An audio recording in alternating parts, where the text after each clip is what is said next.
Power is a dangerous drug, especially when it comes with a badge and a gun. But arrogance is the quiet poison that destroys the hand that wields it. Officer Silas Crow thought he was untouchable when he spotted a luxury sedan parked near the courthouse and decided to tow it out of pure racial spite. He wanted to teach the driver a lesson about who owned the streets. But Crow made one fatal mistake. The car belonged to the new district attorney, and the DA was not simply going to get his car back. He was going to dismantle the officer's entire life. Oakage County was a town of two distinct realities, neatly divided by the murky waters of the Conover River. On the north side, manicured lawns and gated driveways hid old money and generational power. On the south side, cracking pavement and flickering street lights watched over a community that had been over-policed and under-protected for decades. Malcolm Langford grew up on the south side.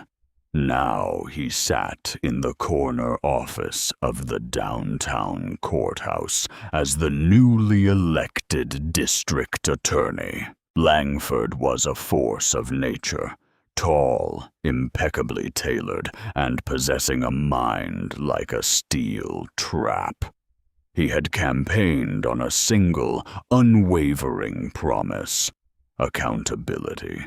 He was the first black district attorney in Oakage history, and his election had sent a localized earthquake through the county's political establishment.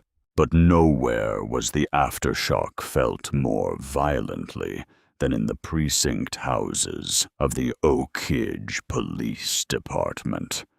Officer Silas Crow was a relic of the old Oakage. A 15-year veteran of the force, Crow was a thick-necked, heavy-handed patrolman who viewed the streets as his personal domain. To Crow, the law was whatever he said it was at any given moment. He had amassed a staggering 24 citizen complaints over his career, ranging from excessive force to racial profiling. Yet the police union and a sympathetic old guard police chief had buried every single one.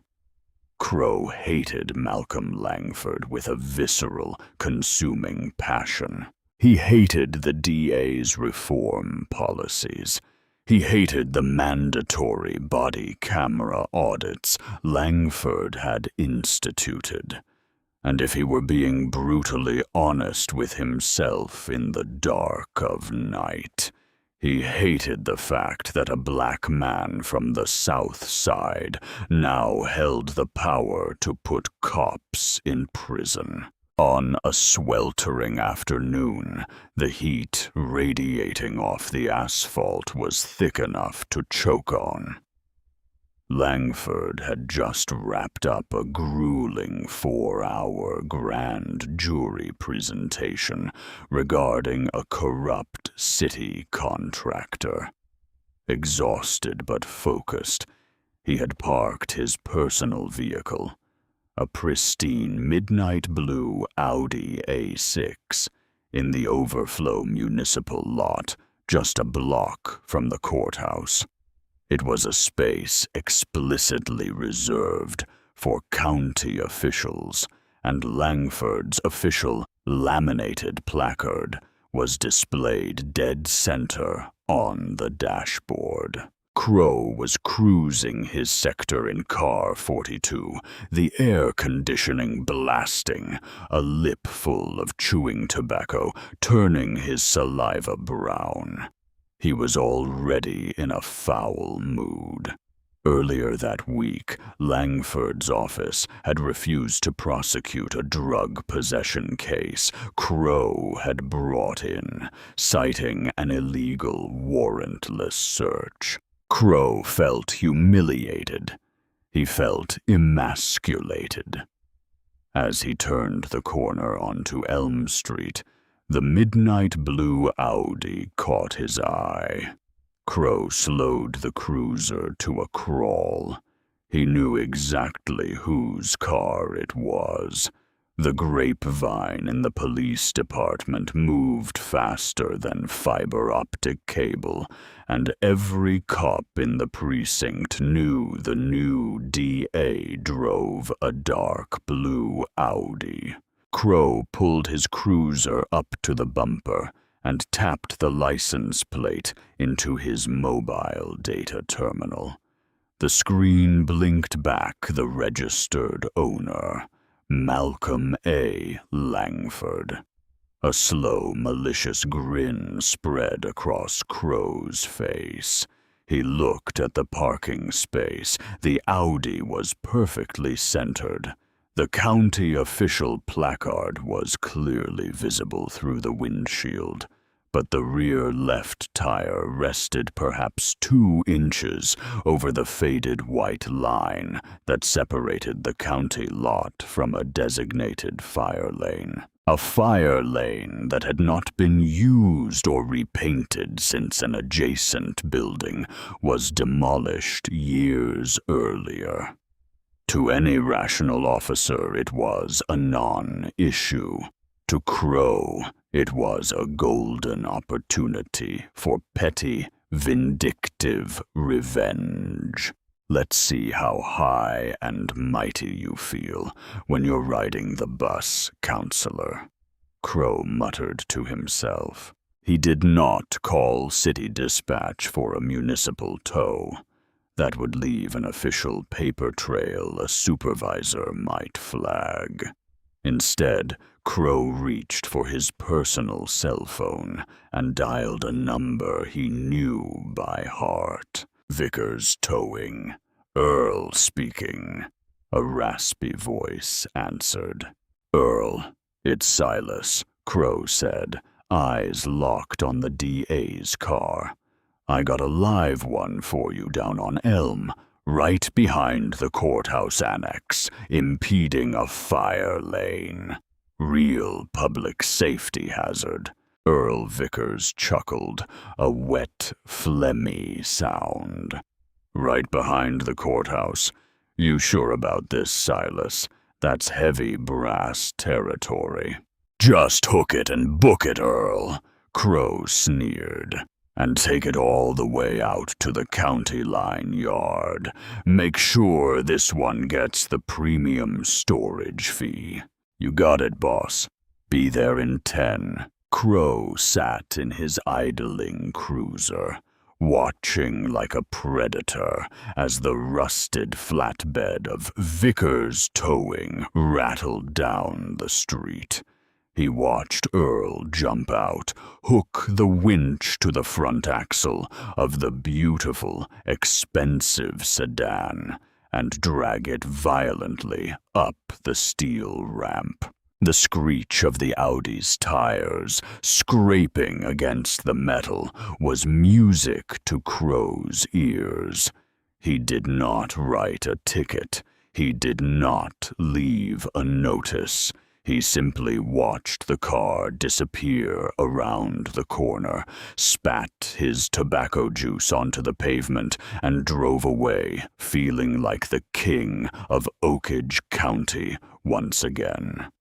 He had no idea he had just lit the fuse on a bomb that would obliterate his world.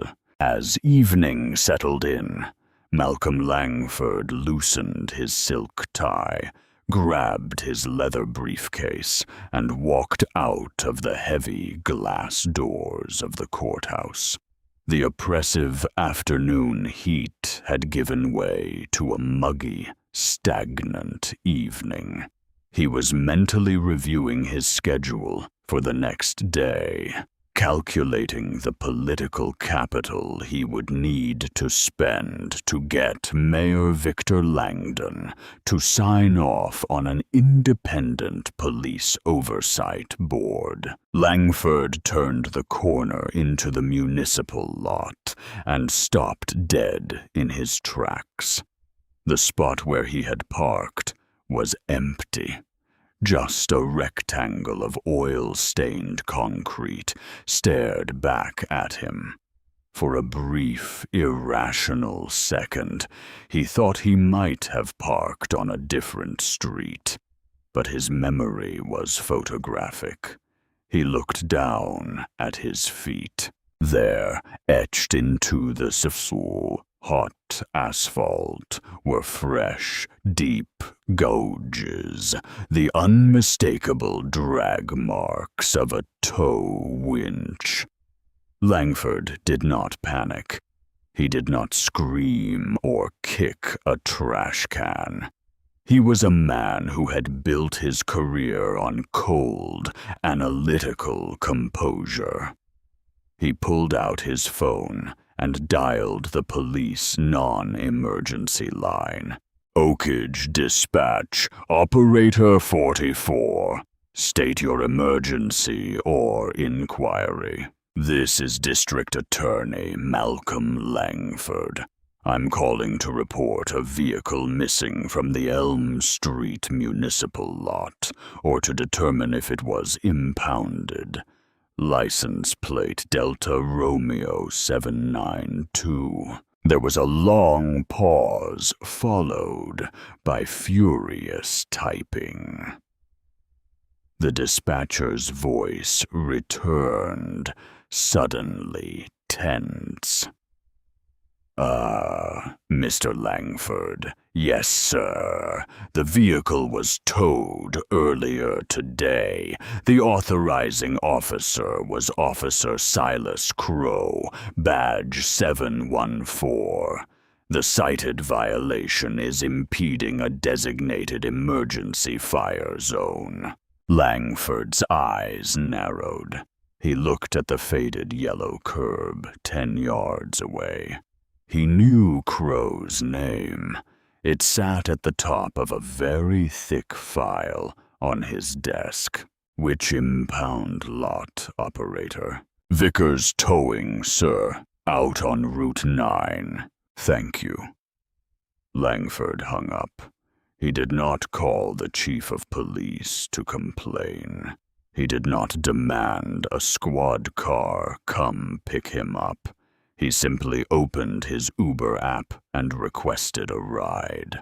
The drive out to Route 9 took 40 minutes. Vickers Towing was a sprawling dirt lot, a graveyard of wrecked metal and chain-link fences topped with razor wire, situated on the industrial edge of the county. The smell of diesel fuel and rotting garbage hung heavy in the air. Langford walked into the tiny, stiflingly hot portable office that served as the front desk. Behind a sheet of scratched bulletproof glass sat Earl Vickers, a heavy-set man with grease-stained hands and a smug expression. "Help you?" Vickers grunted, not looking up from a dirty tabloid magazine. "I'm here to retrieve my vehicle. Midnight blue Audi A6, Langford said, voice smooth and dangerously calm. Vickers punched keys on an ancient computer. "Yeah, I got it. Impeding a fire lane. That'll be a $250 hook fee, $100 for the dolly, and a $75 overnight storage charge. It hasn't been overnight, Langford pointed out quietly. It's been 4 hours past 5. Counts as overnight, buddy. Town ordinance, Vickers said, grinning now. Total is 425. Cash only. Langford looked through the glass. In the back office, the door was cracked open. Sitting on a folding chair, drinking a can of cheap beer and laughing silently, was Officer Silas Crow. Crow locked eyes with Langford, raised his beer in a mock toast, and let out a booming laugh. It was a blatant display of power, a message. I can take your property. I can inconvenience you, and there is absolutely nothing you can do about it. Langford did not break eye contact with Crow. He reached into his pocket, pulled out his money clip, and counted out $425 in crisp bills. He slid them under the slot. I need an itemized, stamped receipt, Langford said to Vickers, and I want a copy of the police authorization form. Whatever, Vickers muttered, snatching the cash and printing a crude receipt. Sign the release. Langford walked out to the dirt lot. His beautiful car was covered in a thick layer of dust. He walked around it slowly. He noticed deep, fresh scratches on the front lower bumper where the winch chains had been improperly secured. He took out his phone and meticulously photographed the damage, the license plate, the surroundings, and the receipt. He climbed into the car and started the engine. As he drove out of the gates, he saw Crow standing by his cruiser, a smirk plastered across his face. Langford did not scowl. He did not flip the officer off. As the air conditioning cooled his face, his mind was already shifting into a gear Crow could not possibly comprehend. Crow thought this was a street fight. He thought he had just won a turf war. But Malcolm Langford did not fight in the streets. He fought in courtrooms, and he was about to unleash a legal holocaust upon the Oakage Police Department. The following morning, the district attorney's office functioned at a terrifyingly quiet frequency. Langford arrived early. By mid-morning, he had summoned his chief investigator, Serena Holt, into his office. Holt was a former FBI forensic accountant who had left the bureau for a quieter life, only to find herself deeply bored until Langford hired her. She was brilliant, relentless, and possessed a deeply cynical view of local law enforcement. Langford slid the Vickers towing receipt and the photographs of his car across his mahogany desk. Officer Silas Crow had my car illegally towed yesterday, Langford said flatly. Holt raised an eyebrow. Are you kidding me? He towed the DA's car. The hubris is almost impressive. It's not hubris, Serena. It's an illusion of invulnerability, Langford replied, steepling his fingers. He did it to embarrass me. He did it because he thinks the badge makes him a king. But what caught my attention wasn't the tow itself. It was the operation at Vickers Towing, cash only, exorbitant immediate fees. And Crow was sitting in the back office, drinking a beer while I paid it. Holt sat up straighter. The scent of blood was in the water. You think they're running a racket? I don't think it. I know it, Langford said. A cop like Crow doesn't just spontaneously decide to use a specific tow company out of nowhere. There's a relationship there. I want you to pull every single parking violation, impound record, and tow authorization issued by Officer Silas Crow over the last 5 years. Cross-reference them with Vickers Towing. Then I want a full financial background check on Earl Vickers, his LLC, and anyone connected to his business. Malcolm, Holt said, dropping the formalities. If we open this door, the police union is going to declare open warfare on this office. Captain Dominic Shaw and the Old Guard will paralyze our prosecutions. They'll stop responding to subpoenas. They'll initiate a blue flu. Let them, Langford said, voice hard as flint. I was elected to clean this city up. If we have to tear the precinct down to the foundation to do it, bring me a sledgehammer. In the weeks that followed, a secret war room operated out of the windowless basement of the DA's building. Only Langford, Holt, and 2 trusted paralegals had access. What they uncovered was a conspiracy so deeply entrenched and breathtakingly corrupt that it made Langford sick to his stomach. Holt laid out massive flowcharts on the basement walls. The data was damning.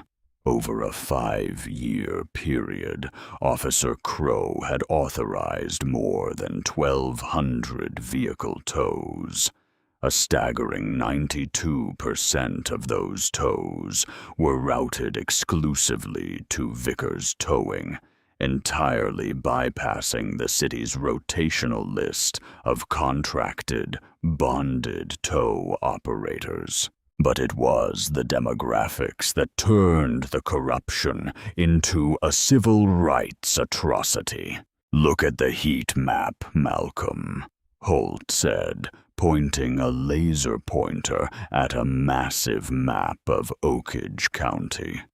The north side, the wealthy, predominantly white neighborhoods, was virtually blank, but the south side was covered in red dots.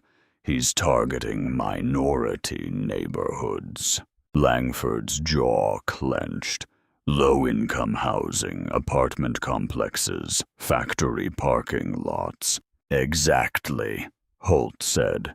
He targets people who can't afford to fight back. Single mothers, shift workers, immigrants. He fabricates violations, blocking sidewalks that don't exist, expired tags that aren't actually expired, and calls Earl Vickers. Vickers swoops in, tows the car, and demands a minimum of $400 cash to release it. And what happens if they can't pay? Langford asked, knowing the answer but needing to hear it. After 30 days, Vickers claims abandoned property, files a mechanic's lien, and auctions the cars off. Sometimes he just scraps them, Holt explained, pulling out a financial dossier.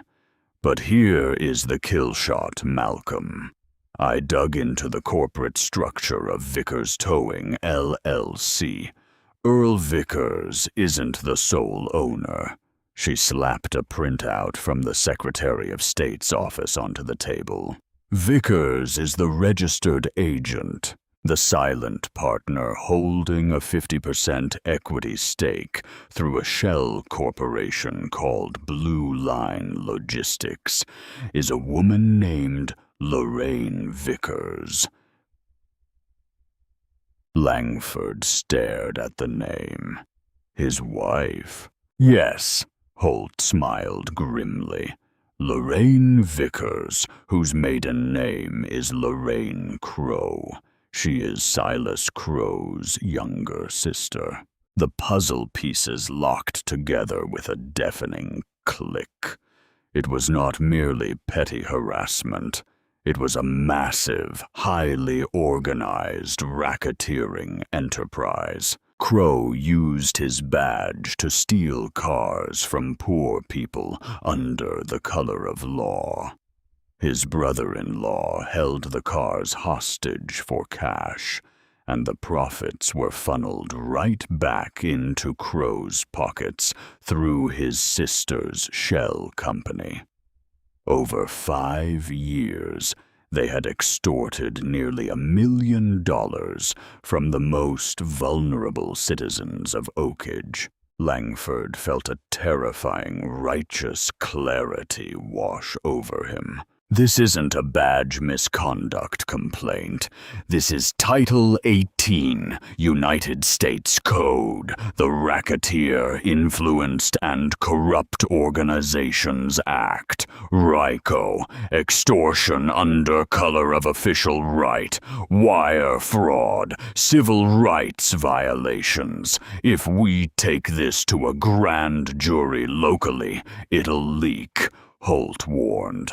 Captain Shaw has moles in the clerk's office. We aren't going local, Langford said softly. I'm calling the state attorney general, and we're bringing in the Civil Rights Division of the FBI. Oblivious to the sword dangling over his neck, Crow's arrogance only grew. Believing he had successfully intimidated the DA, he began to openly taunt Langford's staff. In the days after the tow, Crow pulled over Camille Brooks, Langford's chief of staff, a brilliant young lawyer who had been instrumental in drafting the police reform bills. It was raining. Crow walked up to her window, shining his heavy maglite directly into her eyes. "License and registration," he barked. "Officer, what is the reason for this stop?" Brooks asked, shielding her eyes, voice shaking slightly, but holding firm. "Broken tail light," Crow lied smoothly. He leaned in closer, breath smelling of stale tobacco. "You work for Langford, don't you?" "Yes, I do," she replied. "Tell your boss to watch where he parks," Crow whispered, a nasty, threatening edge to his voice. "Streets are dangerous. Bad things happen to nice cars." He did not write her a ticket. He simply walked away, leaving her sitting in the rain, trembling with anger. When Brooks reported the incident to Langford the following morning, he did not react with anger. He simply nodded slowly. Crow was digging his own grave with a backhoe. Langford picked up his secure phone and dialed the private cell number of Nathaniel Shaw, the lead federal prosecutor for the district. "Nathaniel, it's Malcolm. I have a package for you. It's a localized RICO conspiracy involving the Oakage Police Department. I have the paper trail, the financial links, and a clear pattern of civil rights violations." "How big?" Shaw asked. "Big enough to end careers," Langford promised. We need Title III wiretaps on 3 phones, and we need them yesterday. I want to hear every word Silas Crow and Earl Vickers say to each other." The federal machine woke up. In the months that followed, Crow and Vickers were the stars of their very own FBI reality show, and they did not even know it. Agents sat in vans half a mile from Vickers' towing, listening in real time as Crow casually called in fake tows, laughed about targeting minorities, and explicitly demanded his cut of the cash on recorded lines. The net was woven tight. There were no holes. On a crisp morning, Malcolm Langford stood in his office, looking out at the city skyline. At dawn, a fleet of black SUVs rolled into Oakage County. The hammer was about to drop. At dawn on a crisp morning, the illusion of Silas Crow's empire shattered. The operation was executed with the chilling, synchronized precision that only the federal government could orchestrate. There were no local sirens, no courtesy calls to the Oakage police chief, and absolutely no warning. A convoy of matte black Ford Explorers and armored tactical vehicles descended on 3 locations simultaneously. Vickers towing on Route 9, the suburban home of Lorraine and Earl Vickers, and a modest split-level house on the edge of the county where Officer Silas Crow slept. Crow was jolted awake by a sound he had delivered to countless others, but never expected to hear himself: the deafening splintering of his own front door being battered off its hinges. "FBI, federal warrant, show me your hands." Crow scrambled out of bed, heart hammering wildly against his ribs. He instinctively reached for his service weapon on the nightstand, but before his fingers could brush the cold steel, the bedroom door was kicked open. 3 heavily armed FBI SWAT agents flooded the room, assault rifles leveled directly at his chest. The blinding beam of a tactical light pinned him against the wall. "Don't even breathe toward that gun," the lead agent barked, voice devoid of professional courtesy. "Hands on your head. Turn around now." Crow, clad only in boxer shorts, raised his hands. Confusion warred with his deeply ingrained arrogance. Hold on," he stammered, voice cracking. "I'm Oakage PD. I'm on the job. You guys are making a massive mistake. We know exactly who you are, Officer Crow," Special Agent in Charge Gregory Harlan said as he stepped into the room holding a thick sheaf of papers. "Silas Crow, you are under arrest for violations of the Racketeer-Influenced and Corrupt Organizations Act, conspiracy to commit wire fraud, extortion under color of official right, and deprivation of civil rights under color of law." The words hit Crow like a physical blow. RICO. Federal charges. The color drained from his face as the agent slammed him roughly against his dresser and ratcheted cold steel handcuffs around his wrists.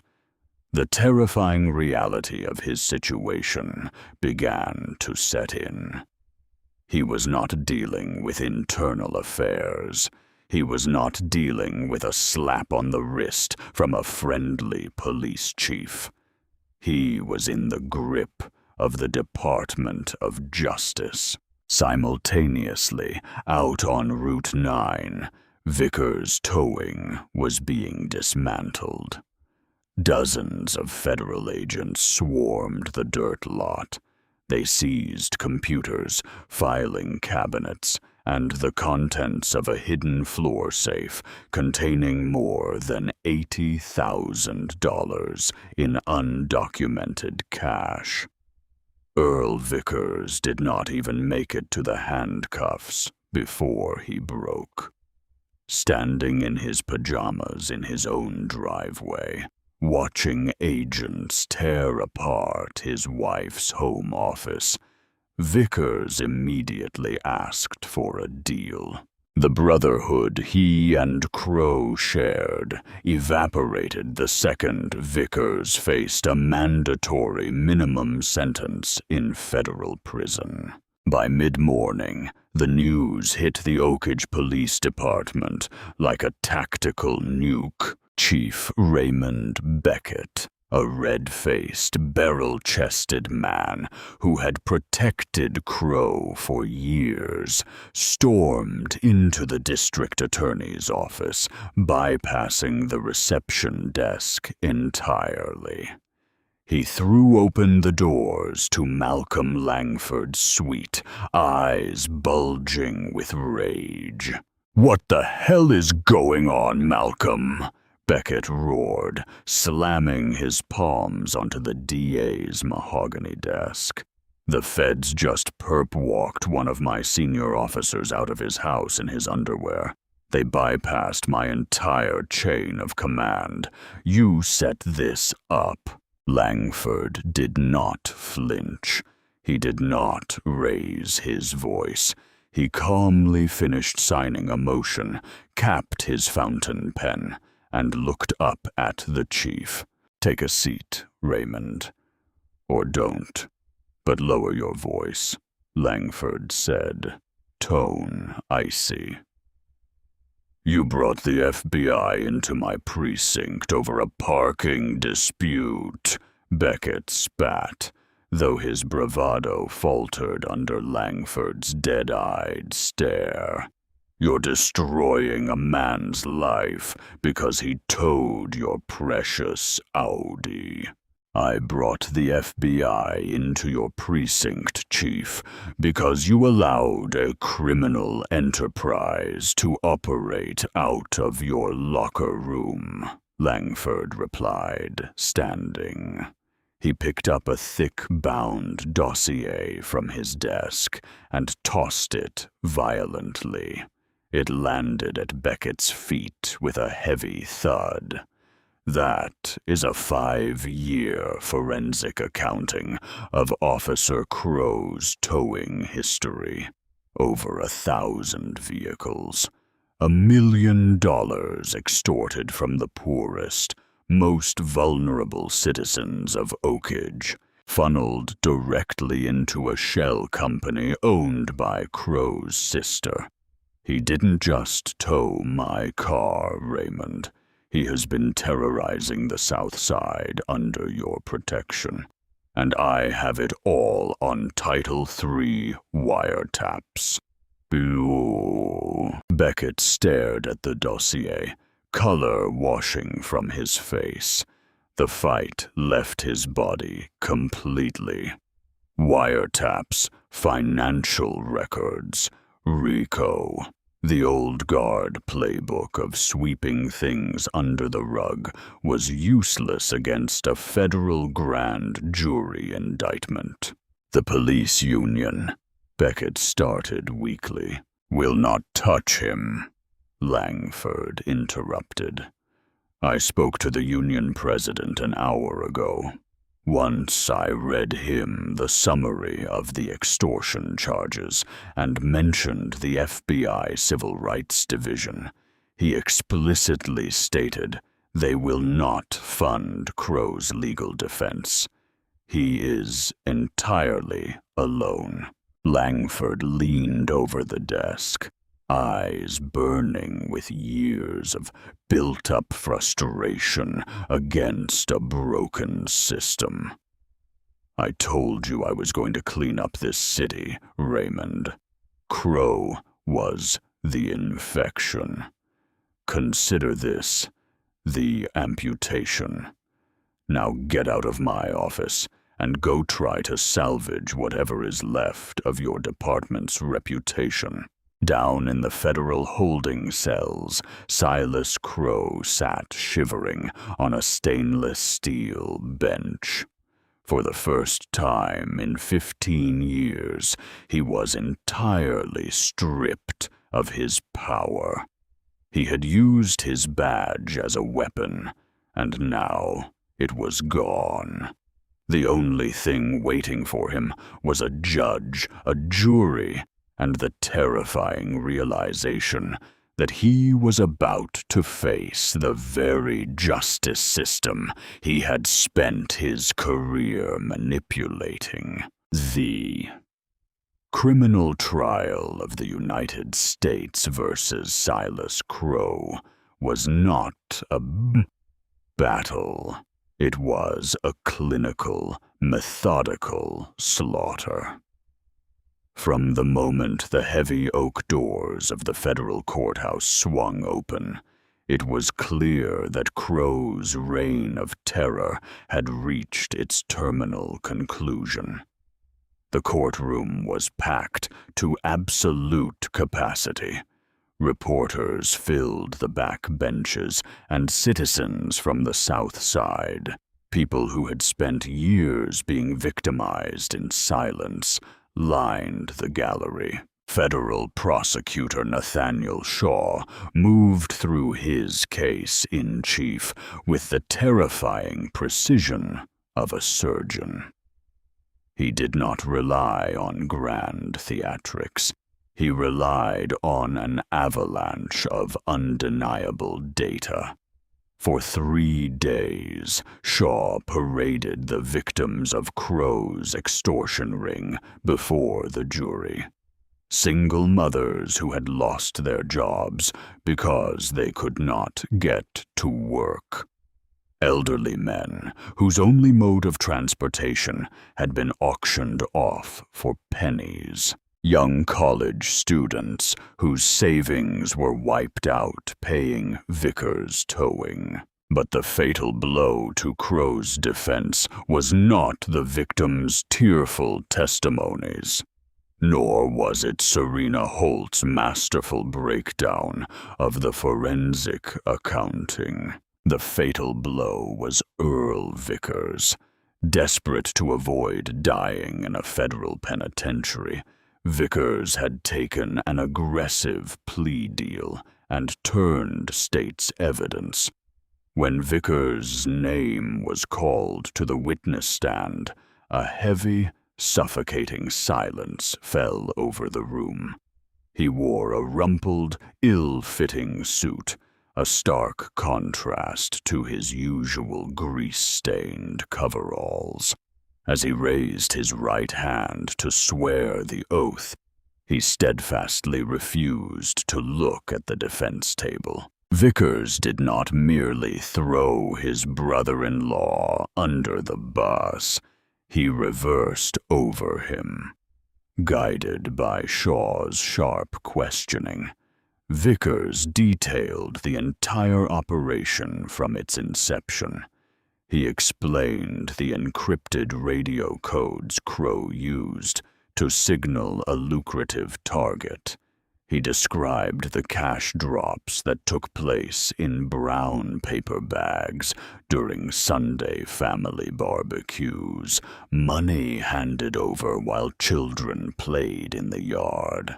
Then came the centerpiece of Vickers' testimony, the ledger. Vickers handed the prosecution the meticulously kept handwritten accounting book his wife Lorraine had hidden beneath the floorboards of their home. Every illegal tow, every fabricated violation, every split of the cash was documented. It was a roadmap of pure, unadulterated corruption. Yet Shaw saved his most devastating weapon for the final afternoon of the prosecution's case. He submitted a flash drive into evidence, the Title III FBI wiretaps. The courtroom speakers crackled to life. It was a recording from late in the summer, mere weeks before the federal raid. The pristine acoustics of the federal courthouse amplified Silas Crow's recorded voice, dripping with contempt, entitlement, and sheer arrogance. "I got another live one for you, Earl," Crow's voice echoed, accompanied by the faint sound of his cruiser's turn signal clicking in the background. "Down at the Cypress Housing Projects.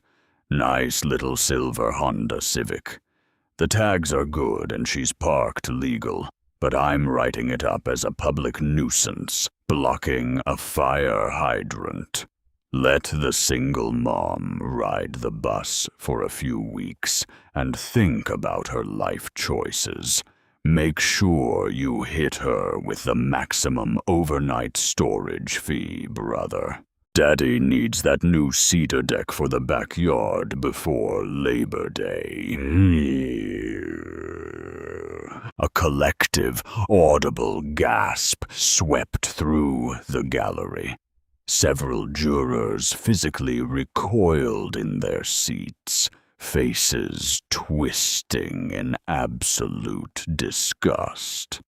In the front row, Malcolm Langford sat perfectly motionless. His face was an unreadable mask of stone, eyes fixed on the defense table. At that table, Silas Crow, physically shattered. The arrogant, thick-necked cop who had terrorized the streets was gone. He shrank into his chair, burying his face in his trembling hands, trying to hide from the burning stares of the jury and the public. He could no longer hide behind the thin blue line. The entire world had just heard him for what he truly was, a predator masquerading as a protector. The following morning, before the defense attorney could even attempt a hollow opening statement, Crow surrendered. Approaching the bench with head bowed, his lawyer announced that Crow was changing his plea to guilty on all federal counts. The criminal fight was over, but Malcolm Langford's war was fought on two fronts. While the federal government secured Crow's impending imprisonment, Langford had quietly set the stage to obliterate the corrupt financial and political infrastructure that had allowed the officer to thrive. As a sitting district attorney, Langford was legally barred from filing civil lawsuits against the city. But his former law school roommate and notoriously ruthless civil rights attorney, Theodore Vance, operated under no such restrictions. The moment Crow's guilty plea was entered into the federal record, Langford arranged for Vance to receive the entire unsealed federal evidence file. Armed with a mountain of absolute, judicially validated proof, Vance filed a monstrous multi-million-dollar class-action civil rights lawsuit against the city of Oak Ridge, the Oakridge Police Department, and Silas Crow personally. The lawsuit was a masterpiece of legal destruction. It alleged a systemic, decades-long failure to supervise, train, and discipline officers, explicitly pointing to Crow's 24 buried citizen complaints as undeniable proof that the city's leadership was entirely complicit in the extortion ring. The city council and Mayor Victor Langdon panicked. The evidence was completely indefensible. Taking a class action suit of this magnitude to a civil jury in the current political climate would result in a verdict that could literally bankrupt the municipality. Within weeks, the city capitulated, agreeing to a staggering $6 million settlement.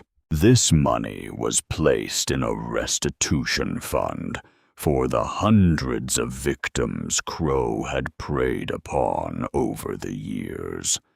But Langford had not engineered the lawsuit merely for the money.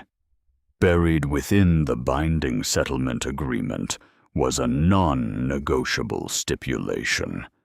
Mayor Langdon was legally mandated to immediately create and fully fund the Independent Civilian Police Oversight Board, the exact institution the political establishment had spent years blocking. Seeing the undeniable writing on the wall, and terrified that he might be named in a secondary federal probe regarding the buried complaints, Police Chief Raymond Beckett did not wait to be fired.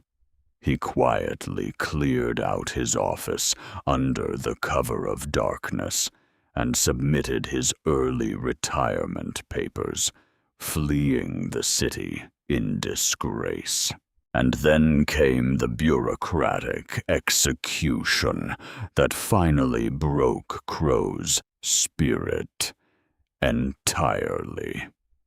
Because Crow had pleaded guilty to severe federal felonies committed while explicitly acting under color of official law, a state tribunal was convened to invoke a rarely used punitive municipal statute.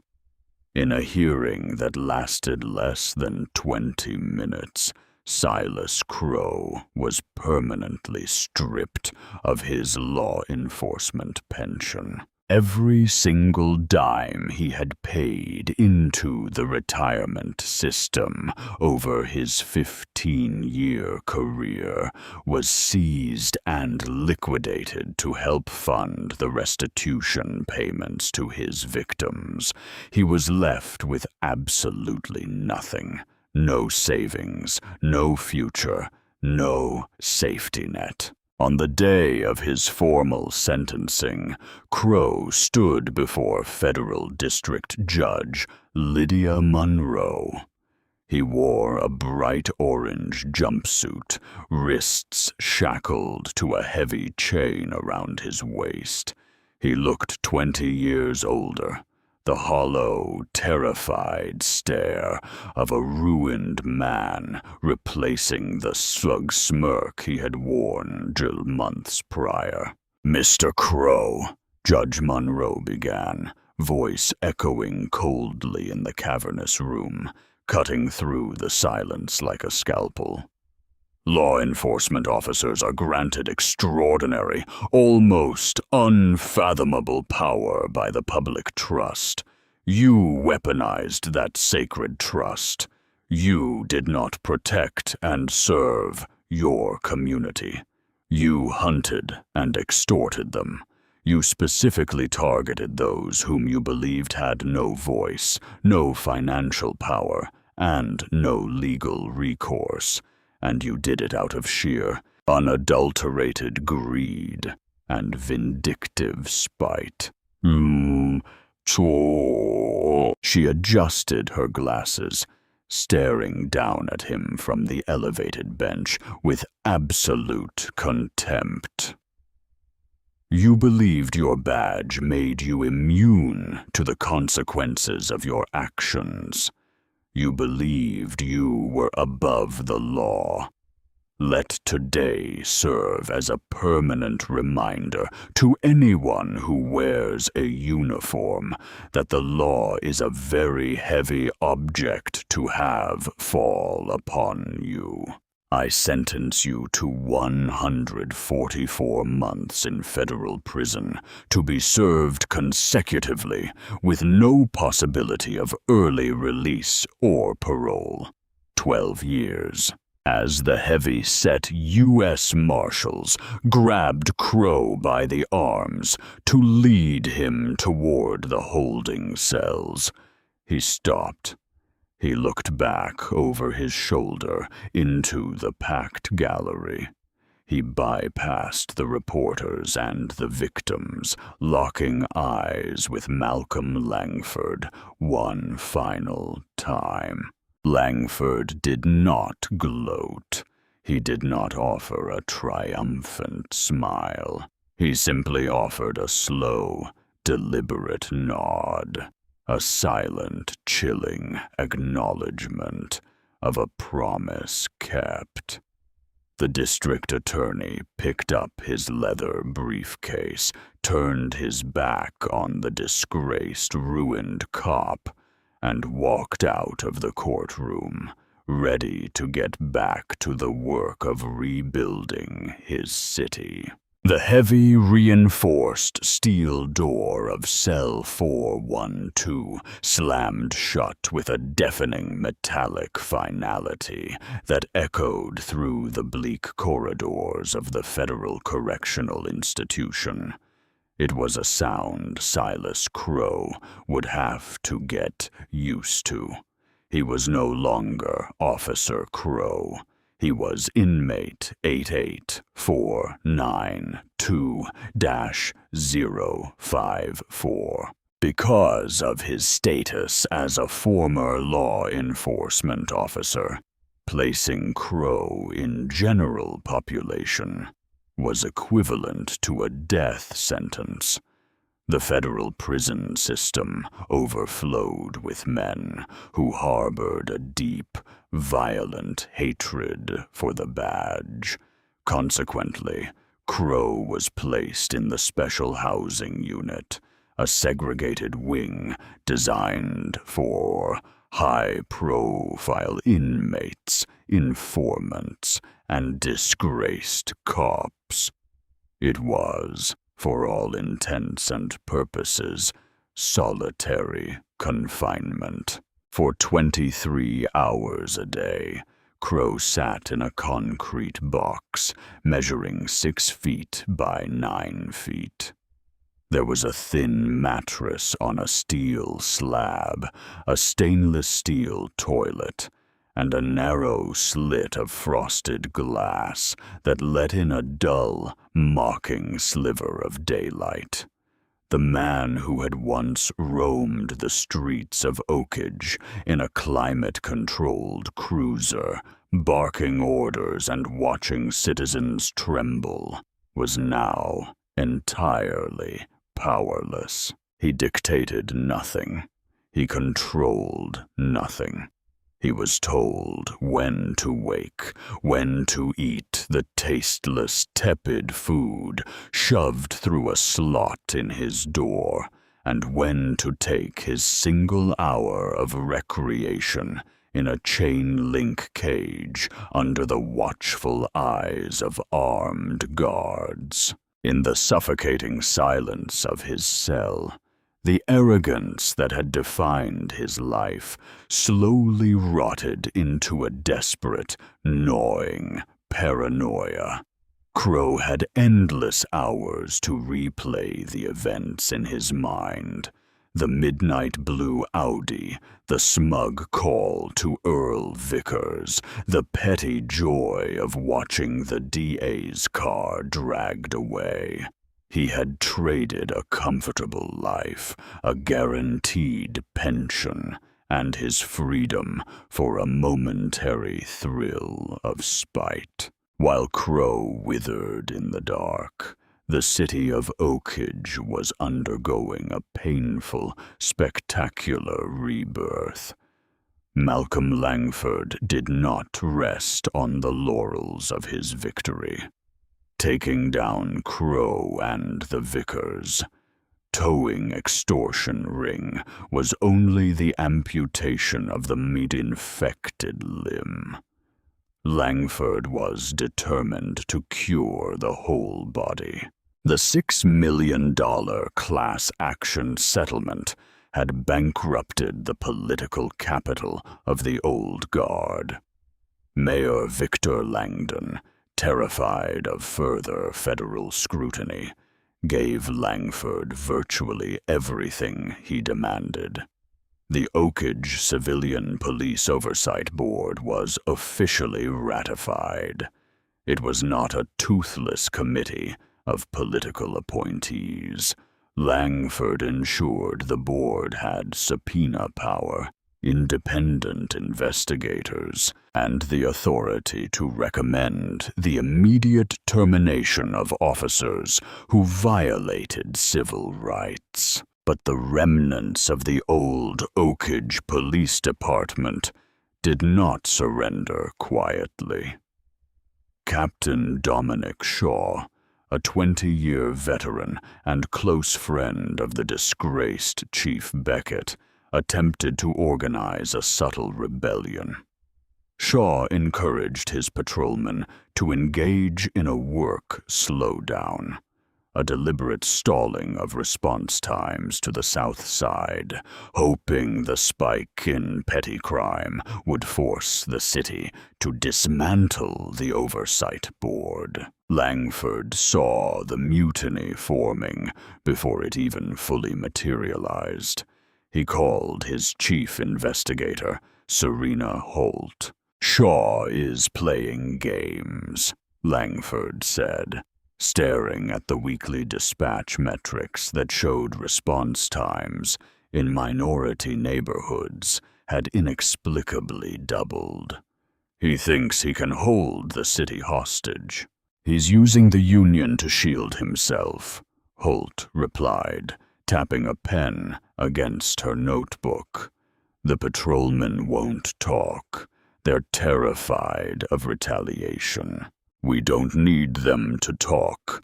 We have the data," Langford said, voice cold and resolute. "Audit the GPS trackers on every cruiser in Shaw's sector. Cross-reference their idle times with the incoming 911 logs. If they are sitting in parking lots while emergency calls are holding, we don't just fire them. We indict them for official misconduct and reckless endangerment." The audit was brutal and incredibly swift.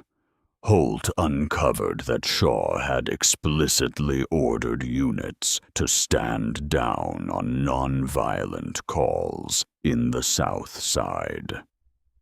Armed with the digital proof, Langford did not bother with a closed-door meeting. He bypassed the department entirely and took the evidence directly to the newly formed Oversight Board's first public hearing. In a packed city council chamber with local news cameras rolling, Langford laid out the GPS data. He publicly accused Captain Shaw of weaponizing public safety for political leverage. Under the glaring lights of public scrutiny and facing the terrifying prospect of joining Crow in federal prison, Shaw's resolve crumbled. He resigned in disgrace the very next morning, taking 3 of his most toxic loyalist sergeants with him. The purge sent a shock wave through the precinct. The message was unmistakable. The era of the untouchable badge was dead and buried. To replace the outgoing rot, Mayor Langdon, heavily influenced by Langford, brought in an outside reformer as the new chief of police, Chief Quentin Hale, a man known for transparency and community-based policing. Hale immediately implemented mandatory de-escalation training, strict auditing of all impounds, and a zero-tolerance policy for racial profiling. On the South Side, the atmosphere slowly began to change. The $6 million in settlement funds began flowing into the community. Families who had been financially crippled by Crow's extortion ring received heavy restitution checks. Single mothers got their savings back. Men who had lost their jobs because they could not afford to rescue their cars from Vickers Towing found themselves with the capital to start over. For the first time in generations, residents of the South Side looked at the district attorney's office not as an instrument of oppression, but as a shield. And what of the Vickers family? The criminal conspiracy had fractured them beyond repair. Earl Vickers served his time in a minimum security facility. His marriage to Crow's sister was completely destroyed. Lorraine Vickers, the architect of the shell company, avoided prison by cooperating fully and turning over every hidden asset. Yet she was left utterly destitute. The federal government seized her home, her bank accounts, and her vehicles. She was forced to move into a tiny, run-down apartment on the outskirts of the county, working night shifts at a fulfillment center just to survive, forever marked as a convicted felon. The empire of petty tyranny had been burned to the ground, but the final chapter of Silas Crow's story had yet to be written. Years later, as the sweltering heat returned to Oakage County, the city was fundamentally different. Crime rates had stabilized. Police-community relations were experiencing unprecedented levels of trust, and Malcolm Langford had just won his re-election campaign in a historic landslide, securing over 80% of the vote. He was no longer just a district attorney. He was a rising star in state politics, heavily favored for a future run at the governor's mansion. Camille Brooks, the chief of staff whom Crow had once intimidated in the rain, was now deputy district attorney, leading a task force dedicated to cold case civil rights violations. The DA's office was a well-oiled machine of justice, blind to wealth and deaf to the old boy network. Inside the walls of the Federal Correctional Institution, time had not been kind to Silas Crow. Years in solitary confinement had stripped away his physical bulk and his sanity. His hair had thinned and turned entirely gray. His posture, once broad and intimidating, was permanently stooped.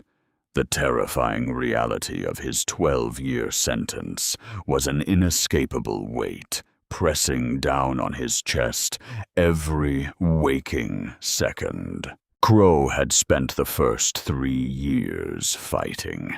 He had filed endless appeals claiming entrapment, claiming selective prosecution, arguing that his sentence was disproportionately harsh. Every single appeal was swiftly and mercilessly denied by the appellate courts. The evidence was simply too overwhelming. The public corruption too severe. Desperation is a powerful force. It strips a man of his pride layer by agonizing layer until only a naked, trembling need remains. Having exhausted all legal avenues, Crow did the unthinkable. He requested a pen and a single sheet of paper from the prison guard. Sitting on the edge of his steel bed, hands shaking, he wrote a letter to the one man who possessed the power to recommend a sentence commutation to the Department of Justice. He wrote to District Attorney Malcolm Langford. The letter was a masterpiece of pathetic manipulation. Crow did not truly apologize for the lives he had ruined. He apologized that things had gotten out of hand. He wrote about the mental toll of solitary confinement. He begged Langford, as a man of God and the law, to show mercy.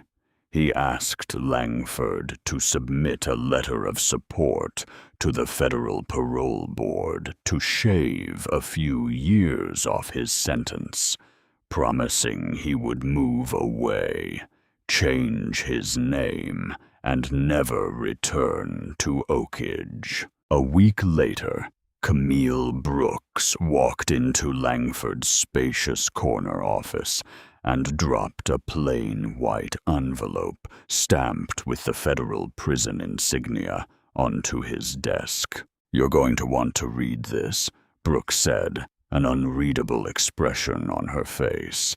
"It's from FCI, inmate Crow." Langford picked up the envelope. He used a silver letter opener to slice it open and unfolded the single sheet of ruled paper. The handwriting was cramped, erratic, a stark contrast to the bold, aggressive citations Crow used to write on fabricated parking tickets. Langford read the letter in total silence. His expression never changed. He did not smile in triumph, nor did he frown in pity. He read the words of a broken man begging for the very mercy he had aggressively denied to hundreds of innocent citizens for years. "What does he want?" Brooks asked. "He wants a recommendation for a sentence reduction," Langford replied softly. "He says he's learned his lesson. He says the cage is breaking his mind." "Are you going to respond?" Langford leaned back in his leather chair and looked out the window. Down below, the city of Oakage moved in a steady, peaceful rhythm. He thought about the heat map Serena Holt had generated years ago. The sea of red dots clustered over the poorest neighborhoods. He thought about the single mothers forced to choose between feeding their children and paying an extortion fee to get their cars back. He thought about the sheer, unadulterated arrogance of a man who believed the law was merely a tool for his own enrichment. Mercy is a virtue, but justice is a requirement. Langford opened the bottom drawer of his desk. Inside was a thick file labeled United States versus Crow, archival. He flipped through the meticulously organized pages until he found what he was looking for. He pulled out a single sheet of paper. It was not a legal brief or an FBI wiretap transcript. It was a photocopy of a crude, grease-stained receipt from Vickers Towing. The same receipt Langford had demanded on that sweltering evening years earlier. The receipt for $425, cash only. Langford took a thick black marker and wrote 3 words across the top of the receipt. Denied. Serve your time. He did not write a letter. He did not explain his reasoning. He simply folded the photocopy, slid it into a fresh envelope, addressed it back to inmate 88492-054, and handed it to Brooks. Mail this, Langford instructed, and then close the file. We are done with Silas Crow forever. When the envelope arrived at the federal prison, Crow tore it open with frantic, trembling fingers, praying for a lifeline. When he pulled out the photocopy of the tow receipt and read the black ink across the top, the last remaining shred of his hope evaporated. The paper slipped from his hands and fluttered to the cold concrete floor. Crow sat on his steel bunk, buried his foe in his hands, and finally wept. He had towed a car to teach a man a lesson. Instead, he had dismantled his own life piece by piece until nothing remained but the 4 walls of a cage. That evening, as the sun dipped below the Oakage skyline, casting long golden shadows across the streets, Malcolm Langford left the courthouse. He walked with the confident, steady stride of a man who had kept his promises to his city. He turned the corner and walked into the municipal parking lot. The faded yellow lines of the old fire lane had long since been removed, repainted into perfectly measured, pristine parking stalls. Langford walked up to his car, the same midnight blue Audi A6. He unlocked it, slid into the driver's seat, and started the engine. The dashboard lit up with a soft, high-tech glow in the fading light. As he pulled out of the lot and merged onto Elm Street, nobody watched him from the shadows. No corrupt officer ran his plates. No tow trucks waited around the block. There was only the quiet hum of the engine and the profound, undeniable presence of justice in a city that had finally learned how to fight back. Power without accountability is a dangerous weapon, but as Officer Silas Crow learned the hard way, arrogance is the ultimate trap. He thought his badge made him a king, giving him the right to extort, humiliate, and steal from the vulnerable. But he messed with the wrong district attorney. Malcolm Langford did not fight back with yelling or violence. He fought back with the devastating, crushing weight of the law, permanently changing a city and ending a corrupt empire. The hunter became the hunted, and a petty parking dispute ended in a 12-year federal prison sentence. True justice does not boast. It executes. What did you think of District Attorney Langford's brilliant, silent revenge? Did Officer Crow get exactly what he deserved, or was the punishment too harsh? Let me know your thoughts in the comments below. If you enjoyed this story of karma and justice, hit that like button, share this video with your friends, and subscribe to the channel for more incredible true-life stories where the bad guys finally get what's coming to them.